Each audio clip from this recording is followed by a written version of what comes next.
Hey guys, welcome back to World of Tanks. My name is Bruce and today I want to showcase the DZT-159. Is this tank overpowered or not? Let's find out in this video.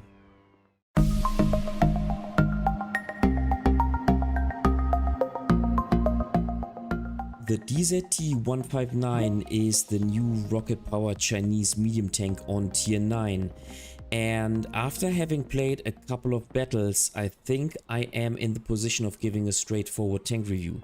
Most of the CCs or YouTubers out there, be it Quickie Baby, Des or Skill, have already made reviews about this tank. Most of them were like, this tank is good but not OP due to its poor gun handling. But are they right, or is this tank actually overpowered? Let's find out in this video. Let us take a look at the statistics, but before that let me quickly show you how I play this tank. And of course I use Brothers in Arms, I use Concealment, I use Repairs, I use the gun handling skills.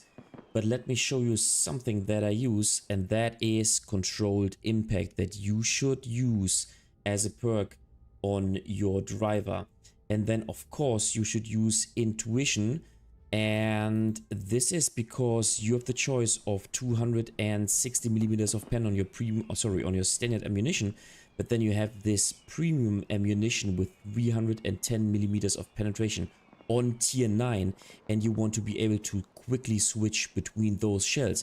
And then sometimes you will also find that your 530 alpha HE shell with 68mm of penetration is actually pretty useful. Equipment wise, I play this tank with Mobility Improvement System T3 with coated optics and then with gun rammer. And then my alternative setup is I change optics for ventilation if I am on, let's say, a city map in which I do not use my spotting capabilities. So this is how I play this tank. Of course, my second build is with a bit more premium ammunition, but after all, I want to make credits with this tank, so I play mainly with the regular ammunition.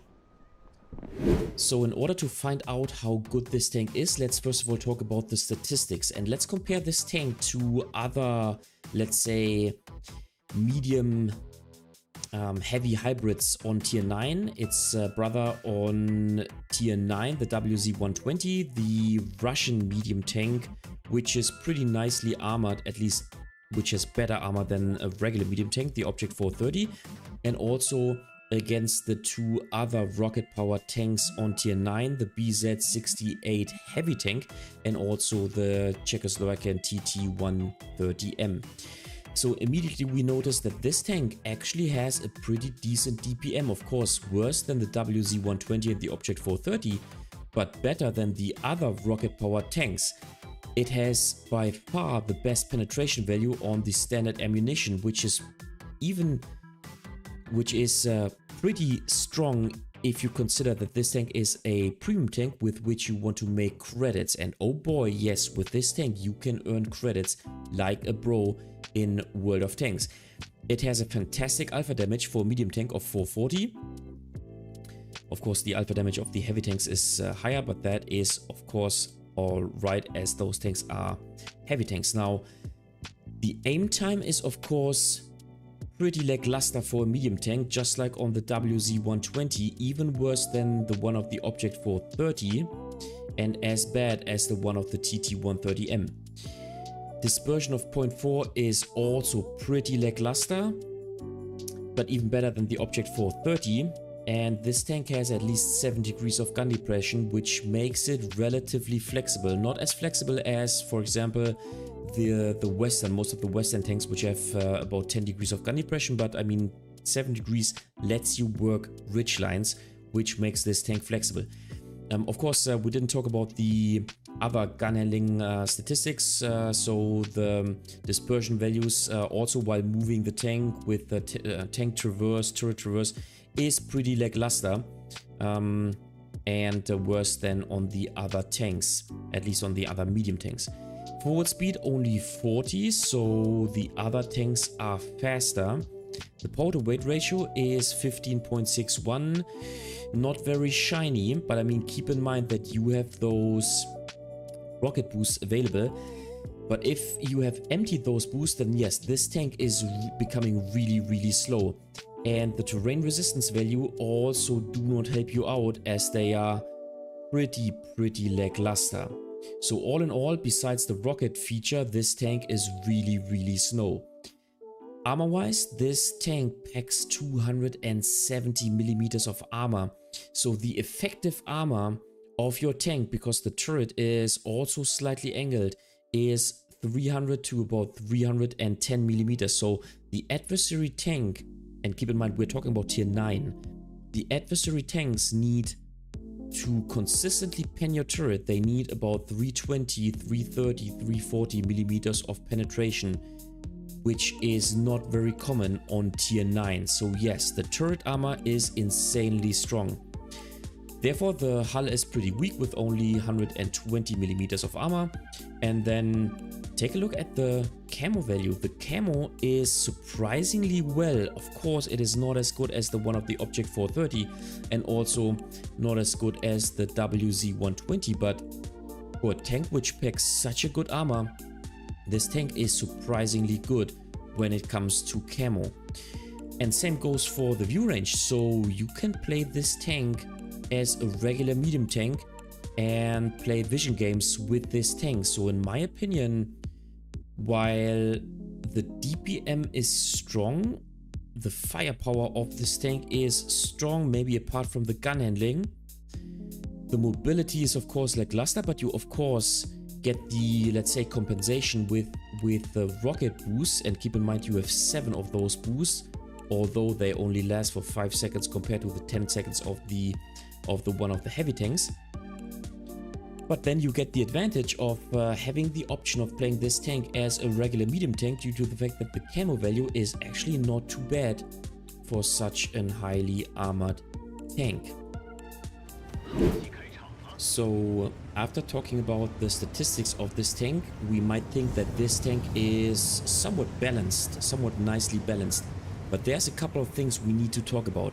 And one thing is this rocket boost. Keep in mind, this tank has 7 boosts. Yes, they only last for 5 seconds. However, those 7 boosts make this tank super flexible, even more flexible than those Chinese heavy tanks with only 5 boosts, which last about 10 seconds. So take a look at what we can do with those 7 boosts. We can rush the strategic position on this map, and we even have turret armor that we can then use in this position. So not only can we brawl against other tanks, we can also use the rocket motors in order to rush into a strategic position and then brawl against other tanks. And this is an incredible feature that no other tank has. Those rocket boosts make this tank the fastest on the battlefield, as fast or even faster as the best light tanks when it comes to mobility. And alongside with this turret armor, as you can see, we can now play hull down. This tank is really strong. Let me give you another example. So we are spawning on highway, and of course we want to win the A1 position, which is critical for winning the medium flank. So not only can we rush into this position, but as we have 7 boosts, we are so flexible that we can precisely time a rocket boost so to rush through an open, let's say an open area of the map and not get shot. This is another advantage that this tank has due to its flexibility of the 7 boosts. So we are now waiting until we cross this open field from where we can get crossfire from the other DZT-159 or maybe TDs, which are sometimes pre-aiming at this position. But as you can see, we simply start our boost at the correct timing, and then we can even lower the chance of getting shot during this critical period of time in which we cross this open field. So another advantage of this tank. Once again, another example, we are spawning on mines, and of course we want to win the fight about the hill, and we do not want to allow our adversary tanks to take the hill and to gain this strategic position, gain control over this strategic position. Sorry, so we rush into this position, and in this situation, our team is simply so much quicker than the adversary team, so we've already won this position. And now another strength of this tank is that we even have 5 boosts remaining that we can now use in order to flex our gameplay. So we fall back and we use our remaining 4 boosts in order to very easily and quickly switch to another flank. And due to the fact that we have those boosts available, we can do that without any bigger problems, and we can once again cross this open field with our boost. We get shot by the WoT and by other tanks, however they do not manage to hit us simply because we are so fast crossing this open field. And now we wait until we're not spotted anymore, and then once again maybe we can make even 1 damage. Let me see. Looks like maybe no. You know what? We will simply move forward, use our boost. Once again, we do not have to fear to take any damage simply because we have this insane speed with our rocket boost. And voila, we arrive at another flank at a very strong position in which we can play hull down, and this poor Su-130 PM hasn't even recognized that we had rushed into this position. So I don't know, for me it looks like this is some kind of overpowered gameplay which should not be, let's say, available in World of Tanks. And again, I do not want to bore you, however, playing this tank is actually super easy. So once again, we are spawning on a map in which we want to secure a strategic position. A position, by the way, in which we can play hull down. So we use our boost, and oh yeah, we even have turret armor, which is insanely strong for a tier 9 tank. So we use our boost to rush into this position, and then we simply wait and brawl hull down even against heavy tanks. And I mean, the adversary tanks need a really strong premium ammunition in order to even penetrate our turret front. And so yeah, we arrive in this position. There's no chance those heavy tanks, as fast as they might be, can do, because we simply cut off their way, and then we can play hull down. We only show the frontal armor of our turret, and there's nothing those tanks can do. Yes, the gun is not the most precise one, but as you can see, if you play stationary in a position, and if you can allow your gun to fully aim in, then there's nothing those tanks can do. Oh, by the way, we also have 300+ pen on our premium ammunition, so we can easily pen the frontal portion of those heavy tanks. And so yeah, there's nothing those tanks can do. And there's another thing I want to show you. So take a look at the Tortoise. So the Tortoise is playing against us. This tank has a good armor. It is incredibly strong because it also has a superb DPM. But I can simply use my rocket boost in order to pass this tank and then simply advance and attack this tank from the rear, and he can do absolutely nothing about it. Yes, I take a shot from the 703-2. However, alongside with my teammate here, we can simply take out the Tortoise, and there's nothing this tank can do. So you can even do those incredibly unfair pushes with this tank. And if you play against this tank, you have to keep that in mind. You have to furthermore increase the distance between you and those tanks, especially at the beginning of the game, in which those tanks will most likely have their boosts still available. Now at the end of the game, where most players have already used their boosts, there's you do not have to fear this this overpowered advantage. However, at the beginning of the game, you have to bring a lot of distance between you and the adversary DZT-159 if you're playing against those tanks. And so yeah, another incredible advantage of this tank. So here's another example, and this will then be the last example and the last little intro video. So we are playing against the Centurion Action 1, and my friend and myself, we decide to simply rush this position. Because, I mean, yes, the Centurion Action X is a tank with a superb DPM and he's playing hull down, so he's trying to use his advantage as much as he can. But we're simply rushing this position, and we are, with our rocket boost, decreasing the time for him to react. So there's only one, maybe two shots that he can take, and then we rush him and we can simply, yeah, fight him out of this position with our incredible overpowered mobility. Then we even use the rocket boost in order to make ramming damage against the poor Stritzwagen 103B. And with a couple of shots, we've taken out 2 tanks and won the flank basically by ourselves.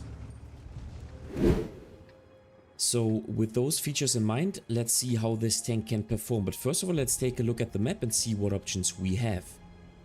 Spawning on Glacia in the south, this is how the game usually develops, and in my opinion, you should always try to win this strategic position, this hill here, because this gives you the opportunity of getting crossfire towards the heavy tanks that your tanks are brawling against, and so winning this hill will most likely lead to winning this flank, and then this gives you an advantage to further win the game. So I like to go here and try to punish tanks which are trying to rush the hill, and then later on in the game I by myself try to go on top of the hill.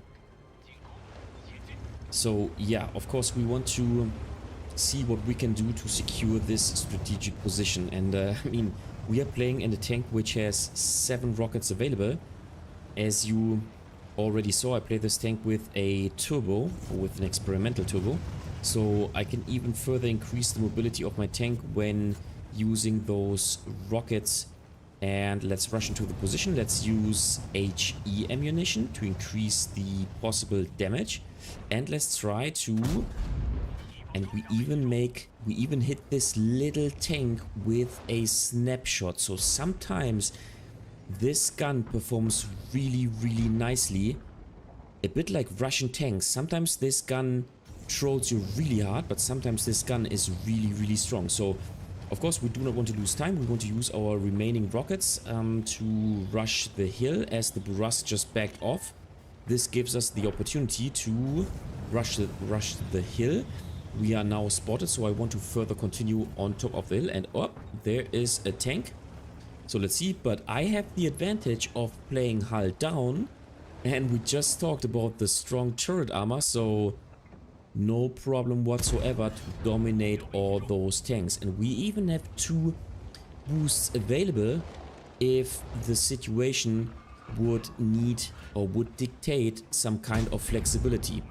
So bam, within only 1.5 minutes, within only 1.5 minutes, we could secure the hill, the strategic position, which gives us a distinct advantage over the heavy lane. And we could also make 1255 damage due to the fact that, yeah, the DPM is not the best one of this tank, but it's the alpha damage, which is really great. So 440 alpha damage on tier 9 is really strong. So, okay, we only hit the very rear of this tank, not causing any damage, but that is not a problem. He's now... And yeah, once again, we use the boost to cross this open line of fire.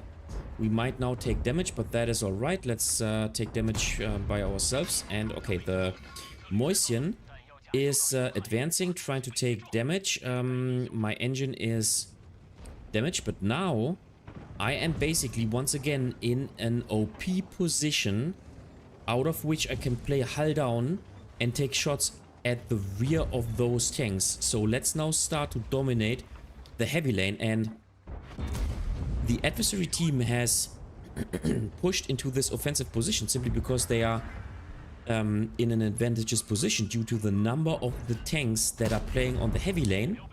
And I mean, if you look at the other flank, you see that our tank has already, or is about to win the other flank, simply because we have multiple tanks and much more tanks than compared to the enemy team on the other flank.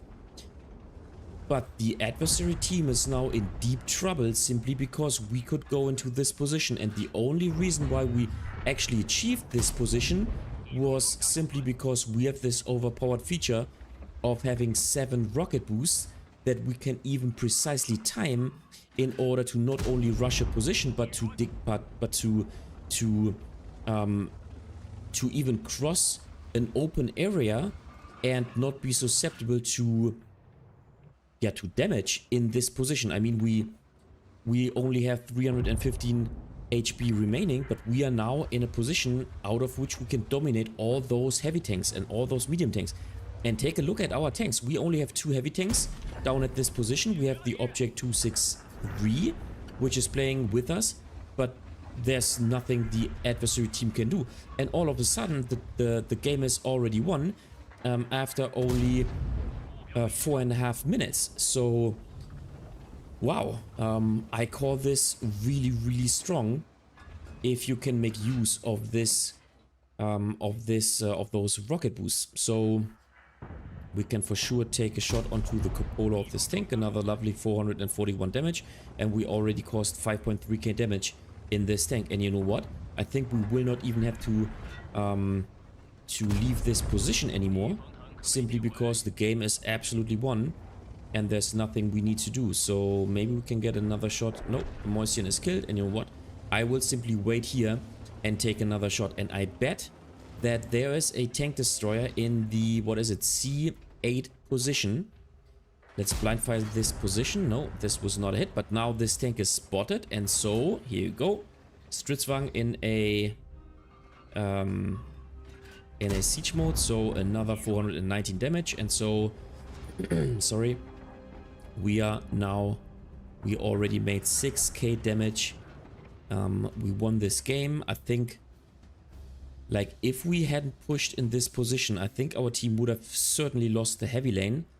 And once again, we could only do this, we could only achieve this because we have this overpowered feature of having 7 rocket boosts available in our tank. Plus a very strong frontal turret armor. Plus a superb alpha damage.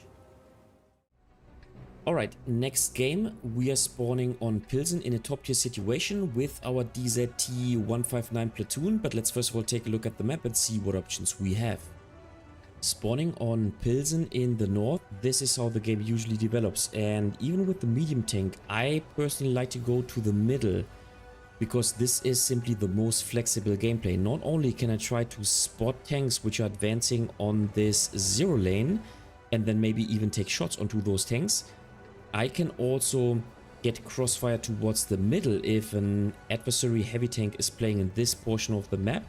But I can then also maybe further advance here and go to this position and make pressure for the tanks which are playing right here.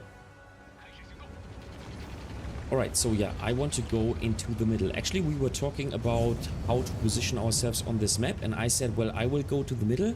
Maybe I can spot for my team, and then those other teammates in their DZT-159 will go to the 0 lane and simply push forward and try to win this flank.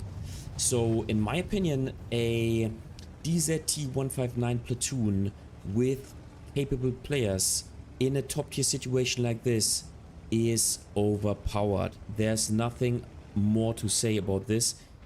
This is simply overpowered. So let's see what we can achieve in such a platoon. So I would try to aim this position, because if some tanks cross, then I will get my first damage. And I mean, keep in mind that I rushed into this position with using 2 boosts, so chances are that a slower tank will actually go into this position. So let's move forward.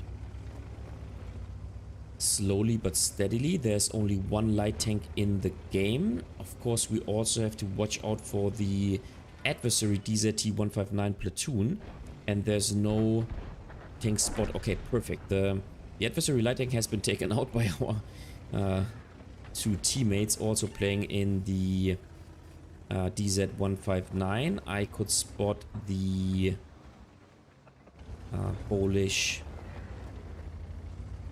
Gonkiewicza, the Polish T9 TD, and now also the E50, which is taking damage. We get all this sweet assisting damage. Nice, so we already have 1300 assisting damage. And now I will use my boost to rush into position. And I think, like, if you use this speed advantage, this also makes it really, really hard for your adversary tanks to precisely aim.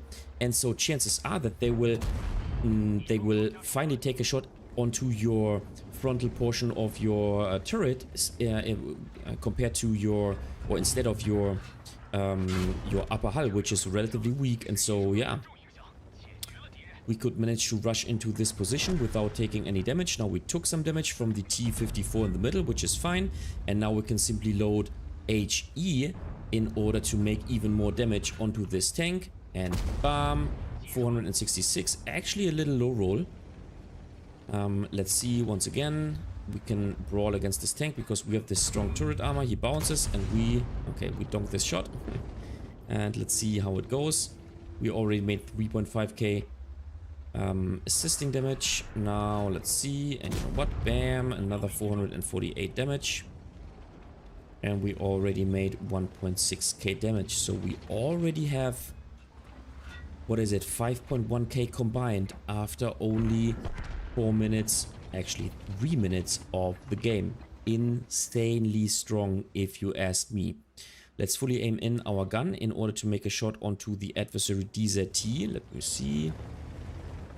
And you know what? We will now use our boosts to make even more damage. Let me see. No, we cannot get a shot onto this tank, but we can use our boosts in order to quickly further participate in the game. And the game is on the winning side, and we want to continue to make damage. And due to the fact that we have those lovely 7 rocket boosts, we can now even be at the forefront and be the first tank arriving at the remaining adversary position. And so that's what we want to do in order to even make more damage. Let me see. So can we get a shot onto this tank if we fully aim in with this gun? Of course, you want to fully aim in, but even then, sometimes you do not make your shots simply due to the poor dispersion value. Of course, this gun is not as precise as a Leopard 1 gun. It would be completely overpowered, this tank, if it was like that. So you know what? Let's see what we can do. We already made 1.6k damage, and we even have 1000 HP remaining that we can consciously trade. So let's go here. Let's try to aim in, and with a little bit of luck, here you go. Nice. Oh, he even bounces his shot. So this gives us the chance of getting more damage. But you know what? I want to go to the other position simply because the XM57 will now take a huge portion of the remaining HP of the DZ-159. And there's also, oh no, there's unfortunately this one artillery which has moved. Nothing what we can do, but we can use one additional rocket boost in order to, once again, decrease the chance of being hit while we cross this open field. Okay, there's the T-54. Maybe we can spot the artillery. No, we cannot. But you know what? I will go and rush this T-54. No, there's the artillery. Can we take a shot onto the RT? That's a pixel shot. No. You know what? Let's go and chase down the T-54. But we get some spotting damage. Nice. So 4k spotting damage. Nice. And can we get an additional shot onto the T-54? Yes, we can. And here you go, another 466, and we already made, in the end made 6.7k combined. A fantastic game in the DZ-159. Alright, third and last game. We are now spawning in a tier 10 match on Ruinberg, actually on the good side. So let's now first of all take a look at the map and see what options we have. Spawning on Ruinberg in the south, this is how the game usually develops. And in my opinion, with the medium tank, you should go to the 9 and 0 lane and play in this position. Not only can you take crossfire to this position right here, but you can then also move into this position here and proxy spot those tanks. And you can flex to this side, use this bush here in order to outspot tanks which are playing on the 0 lane, and then maybe advance on this position. So this is a very flexible position all in all, which gives you multiple possibilities. And so with the medium tank on Ruinberg, if you spawn in the south, I think this is the best gameplay. Yeah, I do not like this map personally, simply because I think that it is relatively unbalanced. And we are now spawning on the advantageous side, which is good for us in this game, but which, yeah, should not be the case on a World of Tanks map. So let's use our rockets in order to push into the position and in order to cross this open area where we might get some crossfire. Look at those lovely medium tanks. So let's see what we can do. The game plan is of course always the same. We want to use the rockets in order to rush the strategic position and then hopefully play hull down. Now what I like to do on this map is I like to instantaneously go to this position. Let's first of all see if there's a tank crossing. Nice. And as soon as our heavy tanks have won the F2, F3 position, which is the case, I like to advance to this position to proxy spot all those tanks so that they can be taken under fire by all our tanks which are playing in the middle. Now the good thing about this position is, or about this tank, is that with this tank we can play we can play hull down in this position, so we are not susceptible to, or not so susceptible to, crossfire from the middle. Now as this tank has been taken out, there's no other threat that we have to face in this position, and we can simply stay here, spot those tanks, and so that they can be taken under fire by our team. And as they lose their HP, as they get taken out of the game, we will then be in an advantageous position and we will be able to win the game. As easy as that. So let's see how it goes. Oh, here's a... even bounces this shot. Poor little Kunzepanzer. We are now, of course, ready to take one shot back. So let's see if he makes another mistake. So what is my opinion about this tank? Believe it or not, but I do not think that this tank is broken. This tank is certainly OP in lots of situations. And the only real drawback of this tank is that it has a very unprecise gun. The gun handling is what limits this tank. Now I showed you multiple examples in which this gun worked very nicely. And yeah, it is a Russian gun. It's a Chinese gun, but it's comparable to those Russian guns in this game, which, you know, are super bad on paper, but then in reality they actually perform quite nicely. So yes, I had games in which the gun trolled me from the beginning to the end. But then I had those games in which the gun performed nicely, and alongside with the 440 alpha damage, this was really, really nice. So all in all, my opinion about this tank is it's a very, very strong tank. And I can remember when this tank entered the super test, and when most of the CCs complained about this tank as being too weak. I mean, what happened is that Wargaming after the super test buffed this tank prior to the release.